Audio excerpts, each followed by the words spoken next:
دوستانو په دغه ویډیو کې به ستاسو ته په موبایل کې د پلی سټور یو ډېر خوندور سټینګ در وښیم. کله چې تاسو دغه سټینګ د خپل موبایل په پلی سټور کې وکړئ نو بیا به بغیر اپلیکیشن انسټالولو تاسو هغه اپلیکیشن ډایرکټ په پلی سټور کې خلاصولی سئ. یعنې ګور دوستانو اوس کله تاسو په خپل موبایل کې کوم گیم استعمالوئ یا کوم اپلیکیشن استعمالوئ نو هغه به ولور تاسو له پلی سټور څخه راډاونلوډوئ بیا تاسو هغه په خپل موبایل کې استعمالولی سئ. خو کله چې تاسو دغه سټینګ د خپل موبایل په پلی سټور کې وکړئ نو بیا به بغیر هغه اپلیکیشن انسټالولو بغیر هغه گیم انسټالولو ډایرکټ تاسو په پلی سټور کې خلاصولی سئ. نه به د انسټالېدو ضرورت وي، نه به ستاسو په موبایل کې ځای نیسي، نه به ستاسو موبایل در سلو کوي. نو ډېر خوندور سټینګ د دوستانو کوم چیرې ویډیو خوښه شوه نو ویډیو له خپل دوستانو سره خامخا شیر کړئ تر څو هغه هم له دغه ترکیې چې فایده واخلي. نو زه د ویډیو په طرف ویډیو شروع کوو. نو دوستانو دې لپاره به تاسو اول په خپل موبایل کې پلی سټور خلاص کړئ. کله چې تاسو په خپل موبایل کې پلی سټور خلاص کړئ په دغه کونج کې آیکن ده، په دغه آیکن باندې تاسو کلیک وکړئ.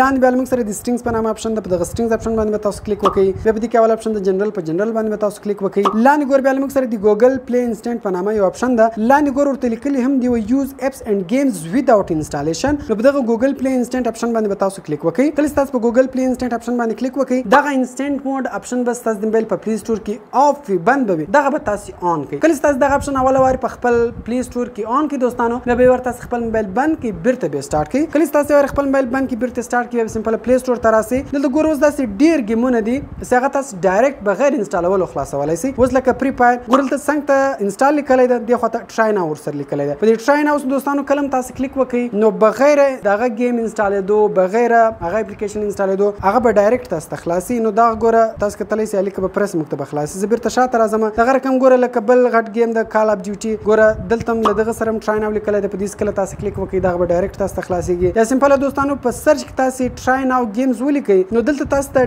داسې ډېر گیمونه رااړوي کوم چې ویب ویو سپورټوي. ګوره کوم اپلیکیشنانو سره که دغه ټرای ناو اپشن نه و هغه بیا تاسو ډایرکټ نسئ خلاصولی، هغه به تاسو انسټالوئ. له کومو گیمو او اپلیکیشنانو سره که دغه ټرای ناو اپشن و د ټرای ناو کله هم دوستانو تاسو کلیک وکړئ نو هغه لیکه به پرې کېږي، هغه اپلیکیشن هغه گیم به ډایرکټ بغیر انسټالېدو تاسو ته په موبایل کې خلاصېږي. د دې ډېرې فایدې دوستانو نه به ستاسو د موبایل سټوریج نیسي، نه به ستاسو موبایل در سلو کوي. کله تاسو سره هر څونه کم سټوریج والا موبایل وي نو تاسو غټ غټ گیمونه کې استعمالولی سئ. نو دوستانو ډېر خوندور سټینګ ده، تاسو ډېره زیاته فایده ځینې اخیستلی سئ. نو کوم چیرې ویډیو خوښه سوي دوستانو ویډیو در سره لایک کړئ، له خپل دوستانو سره خامخا شیر کړئ تر څو هغه هم له دغه ترکیې چې فایده واخلي. نو ملایک په نور ښایسته ښایسته ویډیوګانو کې په دعاګانو کې مې یاد ساتئ. د خدای په امان.